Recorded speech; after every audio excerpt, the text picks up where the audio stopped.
on the bottom left, you press start video. I'm hitting that, and it's like not saying anything. Oh, here's Carrie Meeran. Hey, Okay, so Carrie, there's how you Carrie. doing? So I'm the only one that can't be in the video, huh? Oh no, is it not, the video isn't working? Wow. Oh no. So, okay, so today we're here with Jarrett Camp. He's a stipple artist out of Los Angeles. Mm-hmm. Wow, Carrie, you have a lot of work behind you. Here we go. Last time you only had like 3 paintings. Yeah. I guess you've been holed up with COVID, huh? Yes. You have been very busy over there. Yes. That's actually really good. I want to ask, so Jarrett, actually Carrie is the one that introduced me to you. How did you find Jarrett Camp? Instagram. He saw my work on Instagram, and we started messaged a little bit, and it fit within a little bit within the Pointalism, and so that worked. So you guys were both following like Pointalism, and then yeah, Jarrett, you're kind of like a self-taught artist with dyslexia, and suddenly sort of like for therapeutic reasons, you started just creating pictures with dots. Right, exactly. Yeah. Yes, you're right. And so Pointillism is kind of where you create pictures with dots, and then Stipple is where you create pictures within dots. And it makes me think of the 80s or the 90s when you stared at like a computer generated image, and then you would see something would appear. Yeah, and the history of Stipple, I actually find out recently that it started in the 1500s. I forget the artist's name, Capoli or something, and he used it as a technique for doing printmaking. But he started using engraving and etching to make it pointillism. But you can see Stipple, so Stipple is basically artwork that's made out of inks and dots, of course. But pointillism is actually color. So Carrie is doing pointillism. The only difference is that pointillism is just color dots. Stipple is just black and white. So she's doing pointillism. But if you look at comic books in the past, you'll see the dots that are kind of like pointillism, that you see dots that create images. So Stipple kind of comes from a commercial end, but now lately or many years, you'll see artists like Carrie and I working with dots as using as a method of expression. I never would have looked at Carrie Meeran's work and thought that is pointillism. For you to make that comparison, I can see it now. As soon as you said it, I was like, oh, yeah, okay, that's what she's doing. But I never would have made the comparison between your work and her work. Yeah, you're not the only one, because even though the method is made in the 1500s, it's very rare that you see people using this method, because it does rely on a lot of patience, and it relies on a lot of thought process. It relies on a higher level of creativity, because as the world is so fast in making things, period, you cannot create a piece of pointillism or dot without having patience. It's almost impossible. So you're a self-taught artist. How did you find out what it was called, what you do? I didn't even know what the method was when I first started. My eyes would start looking at the piece and start looking at dots and seeing different images within the dots, and my dyslexia came into play. I just did it because it worked with my eyes, but I didn't know what Stipple was. I just called it dots. Years after, I realized what the method was. Is there a community of Stipple artists? Are there people that you can relate to within the Los Angeles community? Los Angeles community, not really. I'm sure there's Stipple pointless artists, but sometimes they're recluses.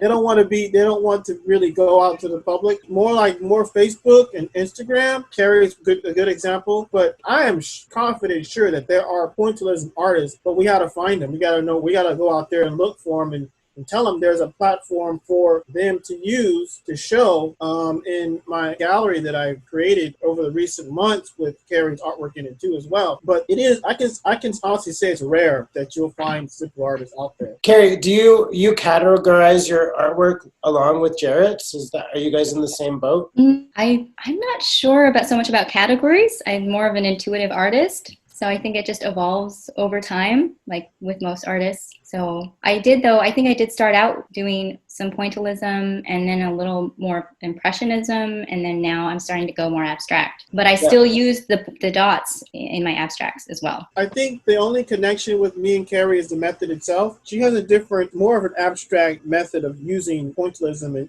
and stipple. Really, stipple is just a method. It's not really a style. It's only a method. But if you break a method, it can go into different styles. You know, you can actually create surrealism, you can create photorealistic, you can create abstract work. Mm-hmm. It's just a method. But when you branch off to your own creativity, there is some sort of cohesiveness with pointillism and dots, and that is just the method itself, putting the dots there and creating a map, made it a piece with that. So there is a connection, but with Carrie's artwork compared to mine leans more towards have a sci-fi or surrealism element. Mm-hmm. Carrie has more of an abstract expressionism, free feeling type of method of art. So Carrie, are you involved with Jarrett's gallery? Yes, I am. Mm-hmm. I did a soft opening in a group show, and then there's a solo show coming up in September. It's called Saracenia. So this is all virtual?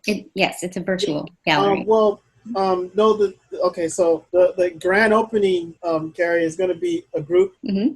But the solo show, the solo show is going to be, for your show is going to be in 2021. Mm-hmm. So just make sure we're trying to get, I do have a solo show in December from other artists, but Carrie is a very important artist. I'm not sure if you know this, but she's a very important artist in the gallery, bringing stipple and pointillism into the abstract world.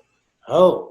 The goal with Saracenia Gallery, we're trying to create an awareness. This style method is rare, but also unrepresented because of its rarity and how long it takes to create an art piece too. Jarrett, talk to us about your marketing. Me and Carrie are on this program called Art Next Level by Sergio Gomez. Very good artist, very nice person too. I've interviewed him on YouTube. Yeah, that guy, man, his stuff. I wouldn't even be doing galleries if it weren't for his program. I wouldn't even be doing this stuff at all. So what I do is I get the information from Art Next Level and use it for marketing because, so I have to put myself out there and start developing marketing plans and using Instagram, using Facebook. Most importantly, using word of mouth too, actually talking to people and having a plan, try to get the momentum going, because I realized talking to Sergio that you got to find collectors. They're out there, but you got to try to pull them in. Finding collectors and finding people to buy your artwork, beyond your neighborhood. What advice do you give us with that? Persistence. Knock on every door. Yes, persistence. That's all you can do is persistence and tell the story. One of the things I'm learning, though, is that telling a story is more important than having a call to action, I guess, like buy now, I guess people are so interested in stories of the artist, somehow use that in talking, showing, okay, the artwork's there, but what is she trying to say? So stories, is that the strategy you're using to market a virtual gallery? Yeah, that's one of them, other than persistence, trying to tell a story of the artist themselves. People love stories. In terms of marketing with your stories, I think that it would have a lot to do with search engine optimization, where you're using keywords. Yeah, hashtags. Like I looked up pointillism as a hashtag. Mm-hmm. I need a representation of an abstract artist that is doing with pointillism. And here's Carrie right there. Pointillism is one of your hashtags, Carrie? I have used it. Especially when I was doing the smaller pieces, I was doing more, I would say, traditional pointillism or pointillist techniques. Hey, talk to us really quick about your clothing line. Jarrett Camp Art is my apparel. Of course, it always starts off with fine art, the originals. But if you like the original and you want to have a shirt, you got that option too. Yeah, I think it's wonderful that you're bringing attention to sort of an under-recognized art technique. And Jarrett, you might know this. So in Stipple, can there be just a variation in terms of values and how intense or how much it's really just artistic license? Because I think like your work has such a different feel, than other pointillist work. But I think your values in certain areas are very subtle, which is probably very time consuming. But it does have an impact on the eye. But I notice in certain areas, when you use, it seems maybe it's more thorough or more subtle gradients, it has more of an effect on the eye than the areas of your artwork that have more of a bold, more.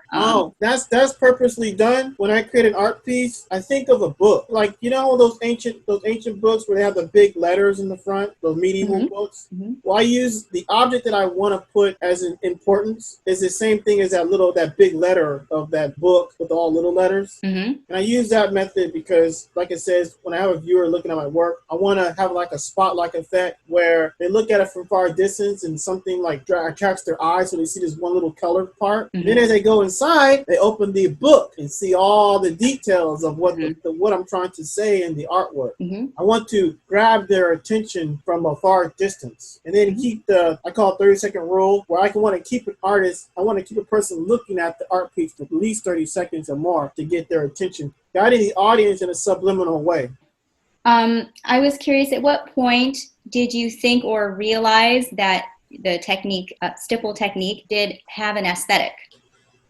Ooh, like in other words, not aesthetic as in far as a movement or far as in like. There's a certain look to it. It's recognizable across your work. So I'm curious, like, at what point did you realize what you're working on? There was something there. There was a recognizable overarching aesthetic in stipple art. Oh man, I guess by people, man, by showing people, by sharing people my artwork. I knew something was there because a lot of times I would share I hope this answers your question.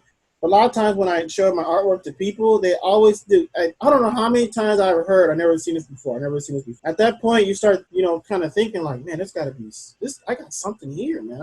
I'm doing something right, But then as I start over the years, I start saying there's got to be more than just me doing it. There's got to be some other people out there that are like doing this, And then Instagram came up, and then Facebook. I was like, oh, I don't feel alone. Hope I answered your question on that. Did I answer your question? Yeah, I'm just, was it a couple years into it or? Oh, yeah, years. Years, like maybe like 8 years of working on Stipple. I started realizing that there might be somebody out there or, might be somebody out there. But when Instagram and Facebook became, I was like, oh my God, there's more people. Oh my God, this is great, Because like I said, it's rare. I keep hearing rare all the time. I even ask myself, I even ask sometimes I go to shows, are there any stipple artists out there? Is there any stipple artists out there like I can talk to? So yeah. That's Instagram. Thank you for Instagram. Shout out to Instagram. Yeah, thank you. Actually, I definitely found a lot of artists on Instagram. Yeah. Hey, you guys, so we have less than a minute on our timer, and I want to thank you guys, Carrie Meeran, Jarrett Camp, and spell the name of tell us the name of your gallery again. Sarracenia Gallery. Sarracenia Gallery. I want to thank you guys for meeting with me today. All right, thank you. Thank you. Thank you guys. All right, bye-bye, man. All right, we'll hit up again. Bye. All right, bye-bye.